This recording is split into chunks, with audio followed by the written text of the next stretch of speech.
The counter on my journal read day 427 when I finally heard the locks being cut.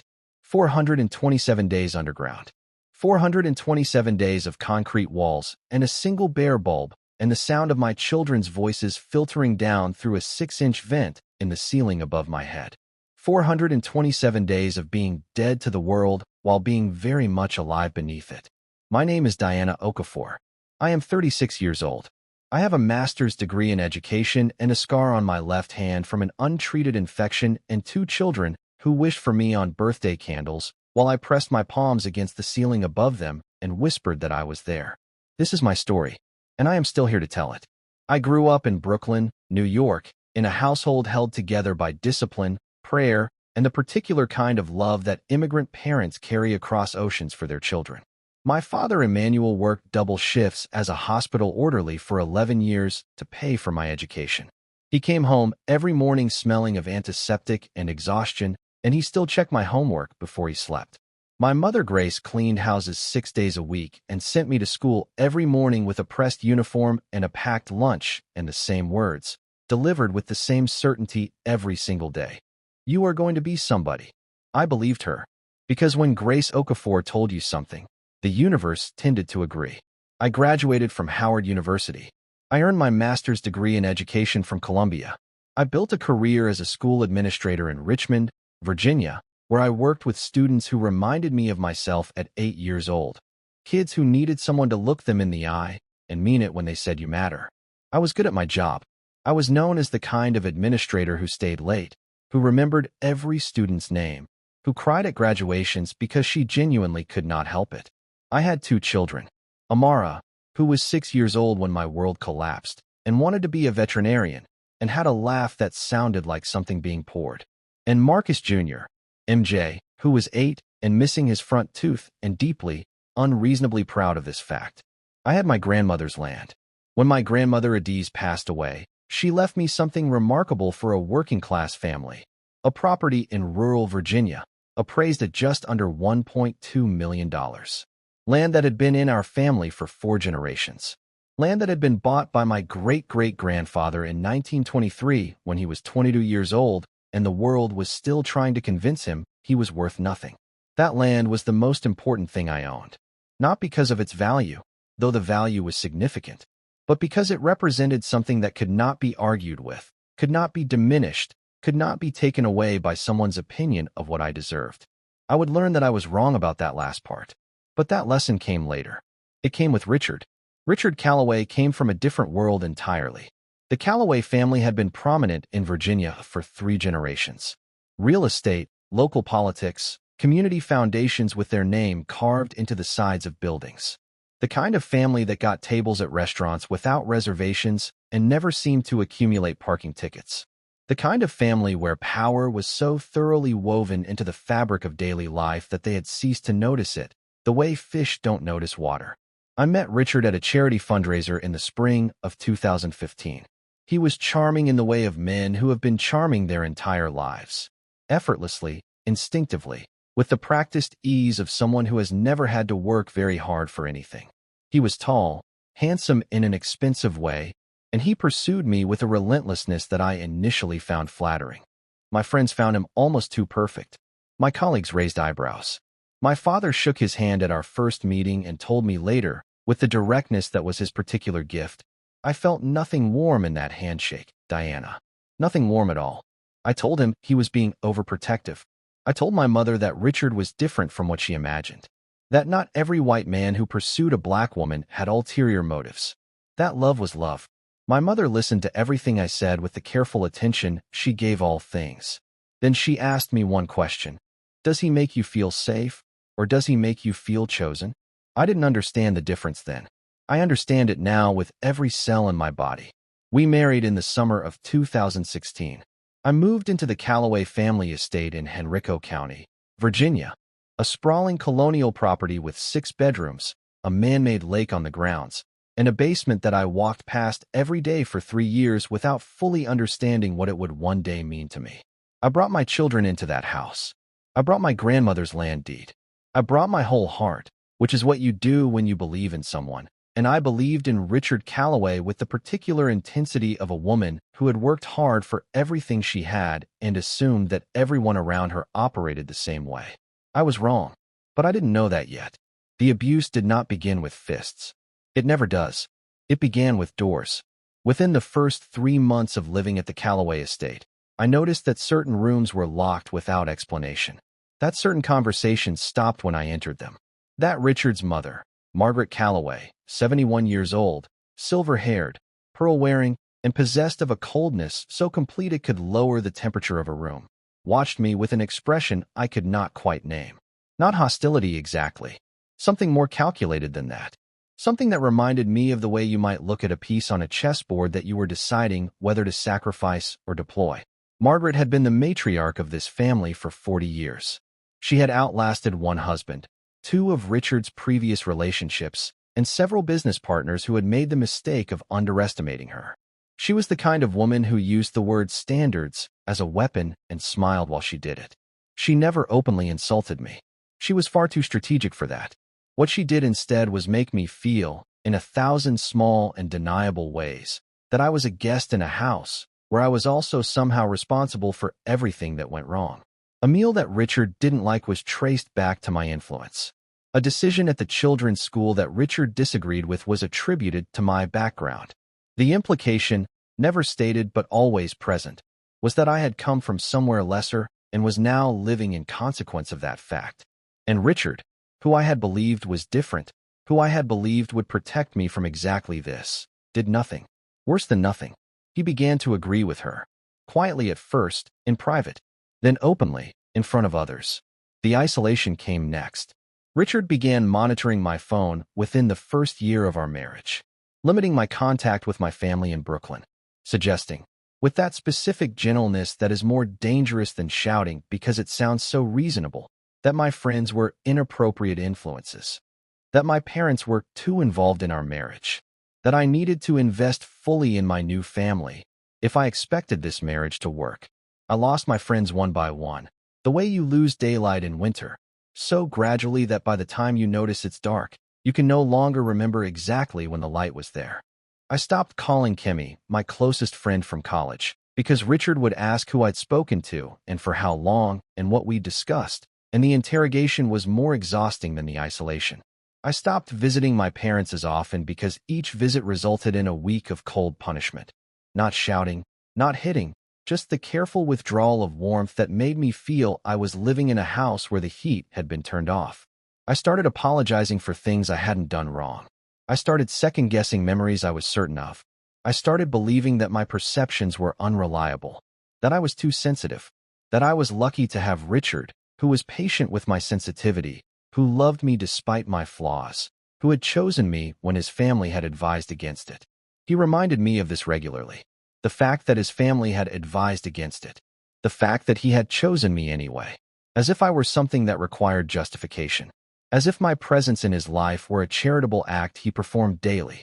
And then the physical violence began. The first time he hit me was in the spring of 2017, 14 months into our marriage. We had argued about something I can no longer clearly remember. Something small, something domestic, something that would have been resolved in 10 minutes in any healthy relationship. Richard had been drinking. His hand moved faster than my understanding, and I stood there in our kitchen with my cheek burning, staring at him, trying to make the reality of what had just happened fit into the image I had constructed of who he was. It didn't fit, but I let him apologize his way into my forgiveness because I needed it not to be true. It was true. Over the following 2 years, I documented 47 separate incidents of physical violence in a journal I kept hidden inside a hollowed-out copy of Toni Morrison's Beloved, which I had carried since my sophomore year at Howard, which felt, in retrospect, like the universe trying to tell me something I wasn't ready to hear. I documented dates, times, descriptions, duration of injuries, what was said, what was done, how many days it took for the bruises to fade. I photographed injuries when I could. I was building evidence even then, even at my most broken, even in the moments when I was so thoroughly convinced that this was somehow my fault that I couldn't see clearly. Some part of me, the daughter of Emmanuel and Grace Okafor, the woman who had studied and worked and built and refused to be invisible, refused to be erased without a record, refused to let what was happening to me go undocumented. Knew, in some bone-deep way, that truth needs to be recorded. That silence is not protection. That someday, someone would need to know. The Calloway family had a doctor, Dr. Franklin Webb, who had treated the family for 22 years and attended their Christmas parties and sent Richard birthday cards, and asked no follow-up questions when I appeared at his office with a broken wrist I attributed to a fall down the stairs, or cracked ribs I explained as a car accident. He filed the paperwork. He looked at my face when he needed to look away. He would later lose his medical license, which is not nearly sufficient punishment for what he enabled, but it is what the law provided. I tried to leave 3 times. The first attempt was in October of 2018.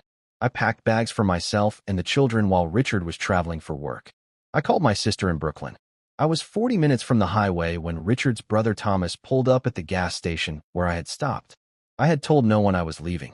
I have never determined, to this day, how they knew. I went back. Richard was home when I arrived. He did not shout. He did not hit me that night. He simply looked at me with an expression I can only describe as the face of someone who is very sure of how the game ends and is no longer bothered by the intermediate moves. And he said, calmly, in the voice of a man stating a fact he finds entirely unremarkable, "There is nowhere you can go that I cannot reach you, and nowhere you can take my children that I will not follow." I believed him. I believe he meant it. The second attempt was in March of 2019. I had found a domestic violence shelter in Richmond. I had a plan. I had documents. I had my grandmother's land deed hidden in my car, tucked beneath the passenger seat in a folder I had carried there 3 weeks earlier, adding to it slowly so that nothing would seem changed. Someone told Richard.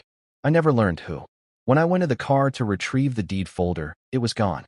Richard told me, with the particular terrifying calmness that I had learned to fear more than his anger, that I was confused, that I had never put anything there, that I needed to think carefully about whether my perception of events was reliable. He had been saying variations of this for years, that my memory was faulty, that my perceptions were distorted, that I saw things that weren't there and missed things that were.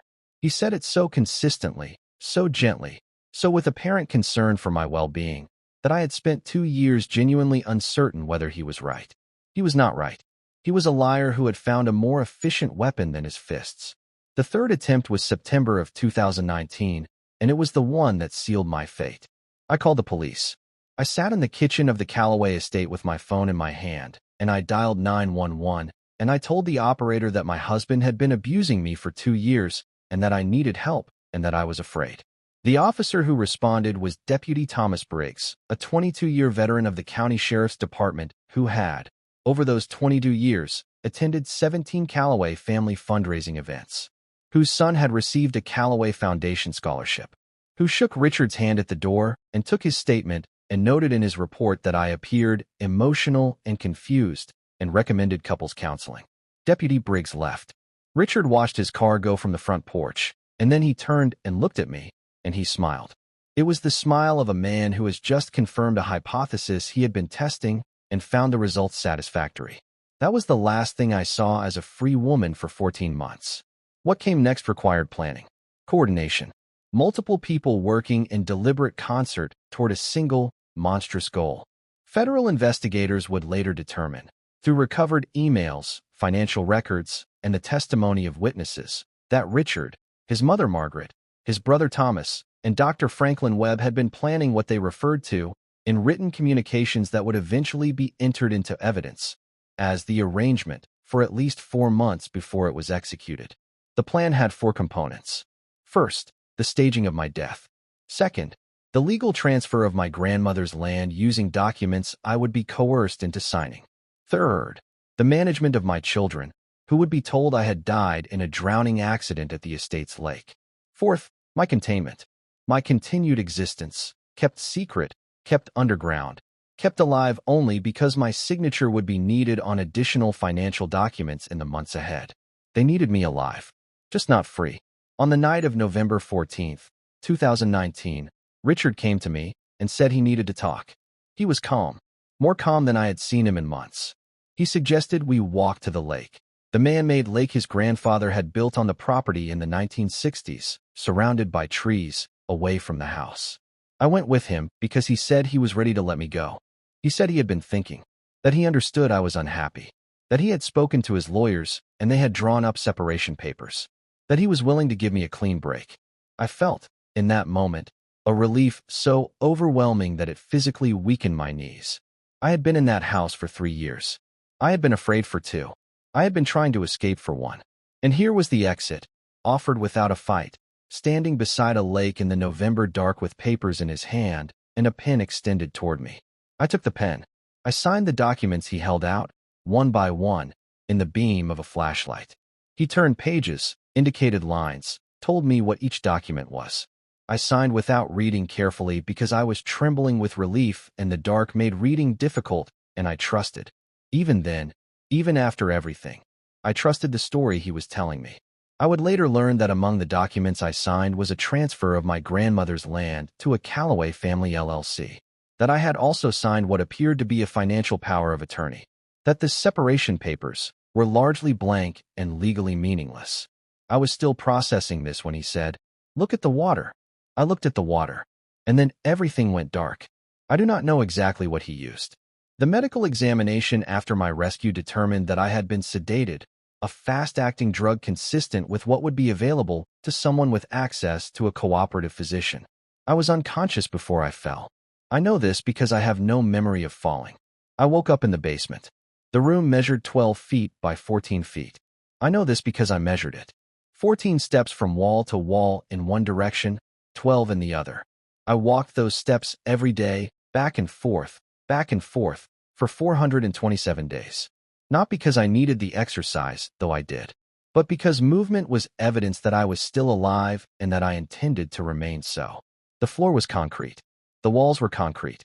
There was a mattress on the floor, not a new one, not a comfortable one, but something that had been placed there deliberately, which told me this had been planned. There was a metal door with 3 locks, the industrial kind used on commercial freezers, which told me I was not getting out through that door without help. There was a small table, a bucket that served as a toilet until a basic portable unit was eventually provided, and a single bare bulb on a cord that was controlled by a switch outside the door. The light was the cruelest variable. Richard controlled it. Some days he left it on for hours. Some days he turned it off in the middle of something I was doing, just to remind me that even light was his to give or take. And there was the vent. One vent, approximately 6 inches by 8 inches, located near the ceiling, too small to escape through, too high for me to see through, but positioned. I would come to understand this as the most important architectural detail of my entire life, directly connected to the ventilation system that ran through the floor above me. Through that vent, I could hear the house. I could hear my children. I want you to understand what this means before I describe it, because the words alone are inadequate, and I don't want you to receive this information casually. I was imprisoned 12 feet below my children. They were walking above my head, sleeping above my head, crying above my head, laughing above my head. I could hear them and I could not reach them, and they believed I was dead, and this knowledge, the knowledge that they were there, so close, grieving, and I could not tell them I was alive. This was the thing that should have broken me. It did not break me. It was the thing that kept me alive. Because every time I heard Amara's voice and the despair rose high enough to drown in, I made a promise. I said it out loud, into the concrete and the dark. I am coming back to you. I swear on my grandmother's land, on my father's hands, on every prayer my mother has ever said for me. I am coming back. And then I got up and I walked my 14 steps and my 12 steps, and I started planning. 3 days after I woke up in that basement, the house above me went quiet in a particular way. I had learned already, in 3 days, to read the sounds of that house like a language. I could tell the difference between Richard's footsteps and Thomas's. I could hear Margaret's voice when she visited, that particular clipped enunciation that was like a colder version of English. I could hear the children in the morning, when their footsteps were lightest and quickest, and the sounds were good sounds, the sounds of ordinary childhood that I held on to like physical objects. But on the 3rd day, the ordinary sounds were replaced by something else. Cars arriving. Many of them. Voices I didn't recognize. Music, muffled, funereal, rising through the floor in fragments. And above all of it, cutting through everything else with the precision of something aimed directly at my heart, my daughter's voice. Not talking. Not the ordinary voice I had been cataloging and memorizing and holding. Crying. Amara was 6 years old, and she was crying the way children cry when they encounter a grief that is too large for their bodies, when the emotion exceeds the container and something fundamental gives way. I know this cry. Every mother knows this cry. It is not the cry of pain or frustration or tiredness. It is the cry of someone who has lost something they cannot recover, who understands, in some primal way, that the world has changed in a direction that cannot be undone. She was crying at my funeral. I was 12 feet below her. I pressed both palms flat against the ceiling above me, and I said out loud, to the concrete and the dust and whatever forces might be listening, I'm here. I'm right here. Mama is right here. I'm not gone. I'm here. I don't know if she felt it. I have to believe she did. I choose, every day, to believe she felt something in that moment that she couldn't name, some warmth, some presence, some answer to the grief that was larger than the explanation being given to her. I choose to believe this because the alternative, that she was in that much pain and I gave her nothing, not even a vibration through the floor, is not something I can carry.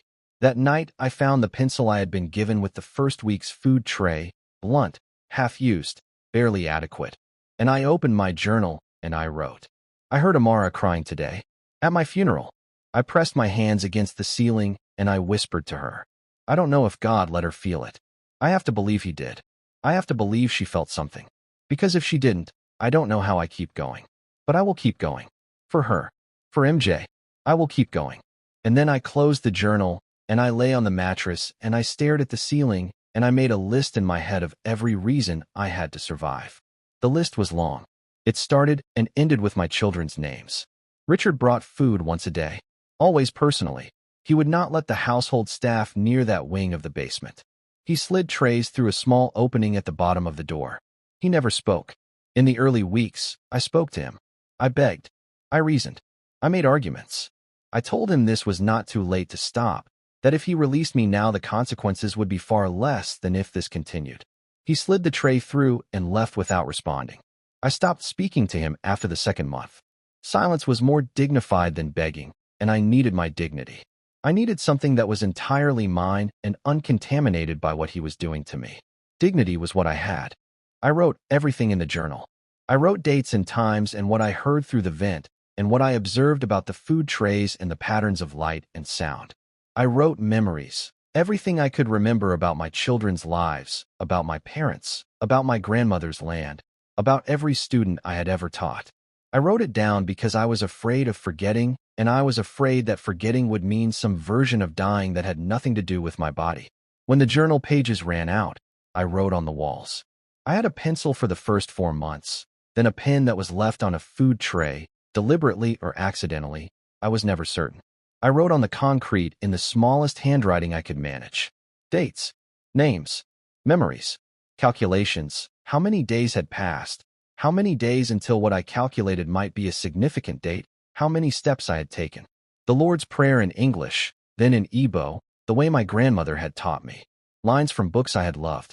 Letters to my children that I knew they would not read for a very long time, if ever, but that I needed to write because the writing was the act of mothering I could still perform. And in one corner, near the head of the mattress, in letters that started large and then became smaller as I ran out of space, but never less clear, I wrote 2 words over and over until I had covered every inch of that corner and started on the adjacent wall. I'm here. I'm here. I'm here. I'm here. I'm here. For 100 times, maybe more. I lost count. Federal investigators, when they entered that room, photographed those walls for 6 hours. The lead investigator, Special Agent Carla Washington, said in her deposition that the walls were the most significant thing she had ever seen in 19 years of federal law enforcement work. Not because they were dramatic, because they were methodical, because they demonstrated, she said, a level of sustained rational documentation that most people would not be capable of under those conditions. I was capable because my parents raised me to be capable. I was capable because my grandmother's land was out there, and it was mine, and I was going to stand on it again. I was capable because Amara had made a wish on birthday candles somewhere above my head, and I had heard it through the vent, and I was going to make it come true. I heard that birthday, month 8 of my imprisonment. The singing, muffled but unmistakable. The sound of children and adults gathered for a celebration that should have included me. And then Amara's voice, speaking her wish aloud the way young children sometimes do, with a directness and an openness that has not yet learned to be embarrassed by wanting. I wish Mommy could come back. I wrote in my journal that night. She wished for me today. I am going to make it come true. Whatever it takes. However long it takes. I am coming back. In the 7th month of my imprisonment, the Calloway family hired a new housekeeper. Her name was Rosa Mendez. She was 23 years old, the daughter of Salvadoran immigrants, studying criminal justice at the community college 6 miles from the estate. She had taken the job because it paid well and because she was, by her own description, the kind of person who notices things. She noticed that one wing of the basement was always locked, even though she was given cleaning responsibilities for all other basement storage areas. She noticed that Richard personally delivered food to that locked wing every day and accepted no assistance from anyone. She noticed that the food portions were always calculated for exactly one person. She noticed the sounds. On 3 separate occasions during her first 3 weeks of employment, Rosa paused outside the locked door and heard something she could not explain through the official narrative of the household. A voice, low and almost inaudible, coming from behind the metal door. Not crying, not screaming, just present. A human voice in a room that was supposed to be empty. Rosa went home after the 3rd time and searched the name Diana Calloway on the internet. She found the obituary. She found the funeral notice from November of 2019. She found a photograph, a professional headshot from my school administrator days, and she went back to the estate the following morning and looked at the framed photograph that hung in the upstairs hallway, the one of Richard's late wife, and she looked at it for a long time. The same woman. Rosa Mendez thought carefully about what to do next. She thought about it, she later told investigators, for approximately 4 days. Long enough to make a plan, not so long that she became complicit through inaction. She did not call the local sheriff's department because she had grown up watching what local sheriff's departments did and did not do for people in her community, and she did not believe that calling the same institution that had already failed Diana once would produce a different outcome. Instead, she slipped a note under the door. She did it on a Tuesday afternoon, during a window when she knew Richard would be in a meeting in his home office on the 3rd floor. She had been timing the household's movements for days. She folded the note to the smallest possible size, checked the hallway in both directions, and pushed it through the gap between the bottom of the door and the concrete floor. It said 3 words.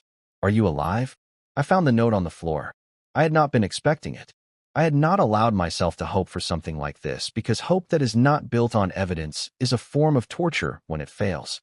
But there it was, 3 words in careful handwriting on a scrap of paper the size of a matchbook. I sat on the floor with it in my hands for a long time. Then I wrote back. I tore the smallest possible piece from the last page of my journal. I was hoarding paper by this point with a desperation that felt almost physical, and I wrote 2 words. Yes. Help. I pushed it back under the door. What followed was 11 days of the most careful, deliberate communication I have ever been part of. Notes no larger than a business card, passed in both directions, during windows in the household schedule that Rosa had mapped and shared with me in fragments. She told me her name. I told her mine, though she already knew it. I told her the full story, compressed into the tiniest possible handwriting, across 14 separate notes. She read every word. She asked precise questions. She was not horrified in a way that paralyzed her. She was horrified in a way that sharpened her, the way the best people are when they encounter something that requires them to act. On the 11th day, she passed a note that said, I know who to call. Not local. Federal. Trust me. 3 days. I held that note for a long time. Trust was not something that came easily to me by that point. Trust had been one of the first things the Calloway family had systematically dismantled, because people who trust are harder to control than people who have learned that their judgment cannot be relied upon. I had spent years being told my perceptions were faulty, my instincts unreliable, my understanding of situations compromised by my emotional nature.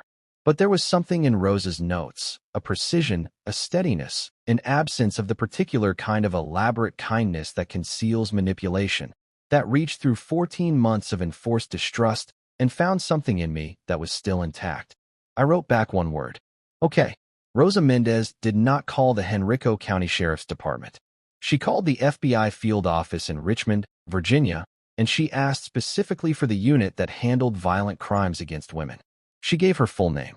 She gave the address of the Callaway estate. And she said the words that would set everything in motion. I believe there is a woman being held against her will in the basement of this address. I believe her death was faked 14 months ago. I believe her children are living in this house and have been told their mother is dead.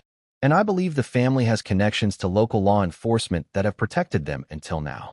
I need to speak to a federal agent. The FBI took her call at 9:47 in the morning. By 9:47 that evening, a federal warrant had been issued for the search of the Callaway estate. I did not know any of this was happening above me. I knew only that Rosa had said 3 days and that 3 days had now passed, and that I had spent those 3 days in a state of sustained, disciplined hope that I controlled very carefully because I could not afford to have it collapse. I walked my 14 steps and my 12 steps. I ate the food from the tray. I wrote in the margins of my journal. I listened through the vent. On the evening of the third day, I heard something new. Vehicles on the driveway. Multiple vehicles, the kind with weight to them. Voices, official voices, not raised but carrying that particular authority that official voices carry even when they're quiet. Richard's voice, higher than usual, with an edge in it that I had heard before and knew to mean that something was not going according to his plan. Then footsteps on the stairs above me. Multiple footsteps, coming down. I stood up from the mattress. I stood in the center of my 12 by 14 room, and I faced the door, and I waited. I heard the locks being cut. 3 of them, one by one. The door opened. Light flooded in. Not the single bare bulb of my room, but a broader, fuller light that came from the corridor and from the flashlights the agents carried. After 14 months of controlled darkness, it hit my eyes like a physical force. I raised my arm across my face. I heard a voice. Female. Clear. Professional, but not cold. Ma'am, my name is Special Agent Carla Washington. You are safe. Can you tell me your name? I lowered my arm. I looked at her. I looked at the agents behind her. I looked at the open door and the light beyond it. I said, my name is Diana Okafor. Where are my children? The ambulance took me to Richmond Medical Center. I was malnourished, vitamin deficient. I had lost 31 pounds. There was an untreated infection in my left hand from a cut I had sustained 7 months earlier that had never properly healed.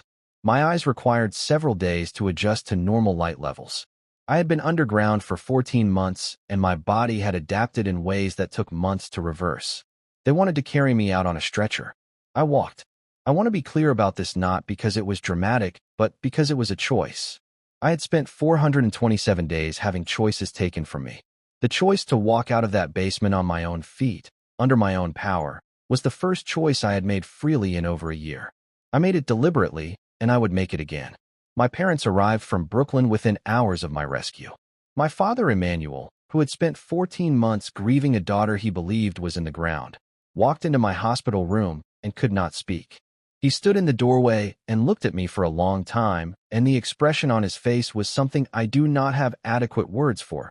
Grief and relief and rage and love so intense it had nowhere to go except to stay there on his face, radiating outward. He crossed the room and held my face in his hands the way he had when I was small, the way fathers do when they are checking that everything is still there. And then he said, very quietly, I knew. I told your mother. I said I did not feel anything warm in that man's handshake. I started to cry. First time in months. Not because I hadn't felt like crying underground. I had felt like it often, but because I had not permitted myself to, because crying was a luxury I could not afford down there, because the energy required to cry was energy I needed for surviving.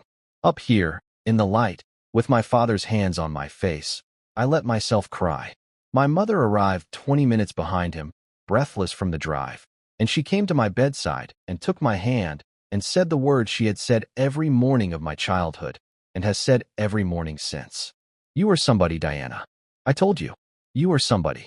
The children were brought to the hospital on the 3rd day. I need you to understand that in the time between my rescue and seeing my children, I was more afraid than I had been in the basement. Not afraid of Richard, not afraid of the Callaways, not afraid of any external threat. Afraid of my children's faces when they saw me. Afraid of what 14 months of being told their mother was dead had done to them. Afraid that grief and time and a father who was a liar had built walls between us that love alone would not be enough to dismantle. Child psychologists and FBI agents spent 2 days preparing MJ and Amara for what they were about to experience. Age-appropriate explanations of what had happened. Reassurances that none of it was their fault. Careful therapeutic language about what they might feel when they saw me. I was told they had been told I was alive. I was told they were coming. I was sitting up in the hospital bed, and my parents were in the room, and Rosa was there. I had asked specifically for Rosa to be there, because I wanted my children to see from the beginning the face of the woman who had helped bring me back to them. The door opened. MJ came in first. 10 years old, taller than I remembered, his missing tooth grown back. He stopped in the doorway and looked at me with an expression I cannot fully describe. It was the face of a child trying to resolve an irreconcilable contradiction between what he had been told was true and what his eyes were now telling him. He looked at me the way you look at something you've been told doesn't exist. Then he said, "Mom?" "Hi, baby," I said. "I'm here." He crossed the room in 4 steps, and he held on to me with both arms. And he was shaking, and I was shaking, and we held on to each other in the particular way of people who have been separated from each other in the dark and are making sure the other one is real. Amara came in behind him. 8 years old now, her birthday having passed while I was underground. She stood at the foot of the bed and she looked at me with the serious, considering expression that she had always had, even as a very small child. The expression of someone who takes in information carefully before responding. Then she said, "I wished for you. On my birthday, I wished for you to come back." I had heard that wish through a 6-inch vent in a concrete ceiling. I had written it in my journal. I had made it a promise. "I heard you," I told her. "I heard you through the ceiling. And I came." She climbed onto the bed and pressed her face against my shoulder, and I held both of my children in a hospital room in Richmond, Virginia, 14 months after the world had been told I was dead, and I understood, with a certainty that needed no documentation, that I had survived for exactly this reason. For this, only this. Federal and state authorities moved with remarkable speed in the days following my rescue. Richard was arrested at the estate. He was charged with kidnapping, false imprisonment, fraud, conspiracy, and filing a false death report. He was denied bail on the grounds that he presented a significant flight risk, given the family's access to financial resources across multiple jurisdictions. Margaret Calloway was arrested at the estate as well. She was 71 years old with silver hair and pearl earrings and the expression of a woman who had never once in her life considered that consequences might apply to her. She was charged with conspiracy to commit kidnapping and fraud. Her attorney argued immediately that her age and health made imprisonment inappropriate. The judge noted that the age and health of the woman Margaret had helped imprison in a basement had not appeared to concern her and denied the motion without extended deliberation. Thomas Calloway was taken into custody at his home. Dr. Franklin Webb surrendered himself at the police station after his attorney was contacted. Deputy Thomas Briggs was placed under federal investigation and charged with obstruction of justice and abuse of office. He resigned before he could be terminated. The county coroner who had accepted the fraudulent death certificate without independent investigation was removed from his position. The fraudulent land transfer was identified immediately as part of the criminal conspiracy. A federal judge issued an emergency order freezing all Calloway family assets, and the transfer of my grandmother's land was reversed within 60 days.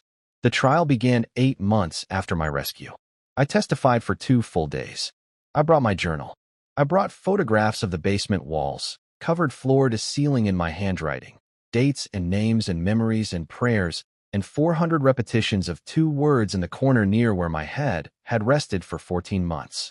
I brought the notes that Rosa and I had exchanged, each one preserved in an evidence bag, the handwriting still precise despite the circumstances of their creation. I brought a woman who had survived 14 months underground and had documented every day of it because she knew, even then, that someday someone would need to know the truth. The defense attempted to argue that I had fabricated the imprisonment story, that I had, in fact, abandoned my family voluntarily, and was now manufacturing a victimhood narrative to gain financial advantage in divorce proceedings. Richard's attorney was very expensive and very thorough and worked very hard in service of a client whose guilt was established by the writing on the basement walls. My attorney asked the defense to explain those walls. Asked them to explain the 3 industrial locks on the door. Asked them to explain why Richard personally delivered food to a locked room every day. Asked them to explain Rosa Mendez. Rosa testified for 4 hours. She was 23 years old, and she had the calm, precise bearing of someone who knows exactly what she saw and is not remotely interested in being persuaded otherwise. The defense attorney asked her whether she understood the gravity of accusing a prominent family of these crimes.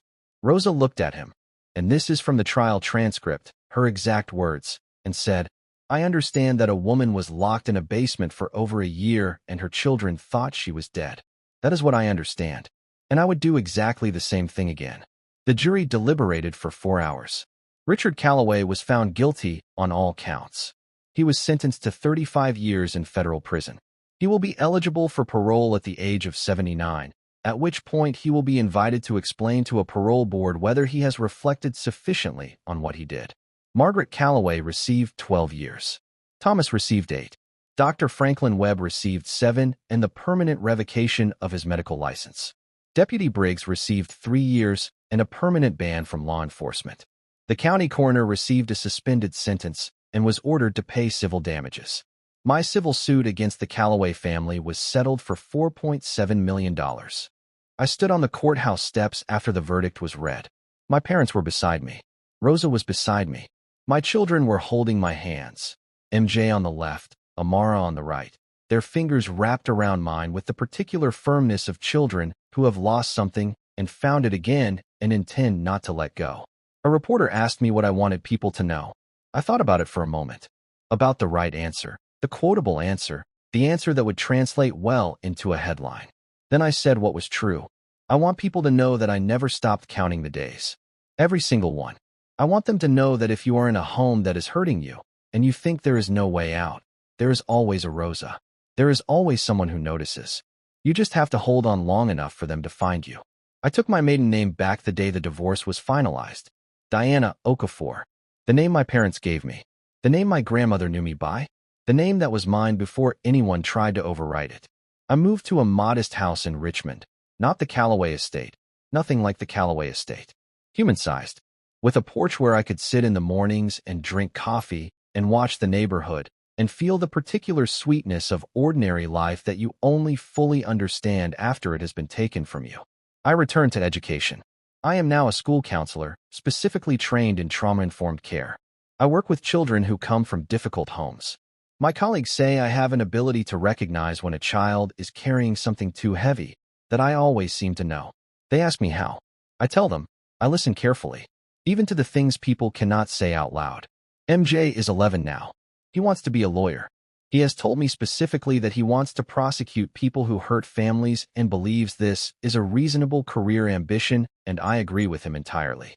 Amara is 9 and still determined to be a veterinarian and has already begun advocating for a dog, which she makes her case for with a persistence and rhetorical sophistication that I find both exhausting and deeply encouraging.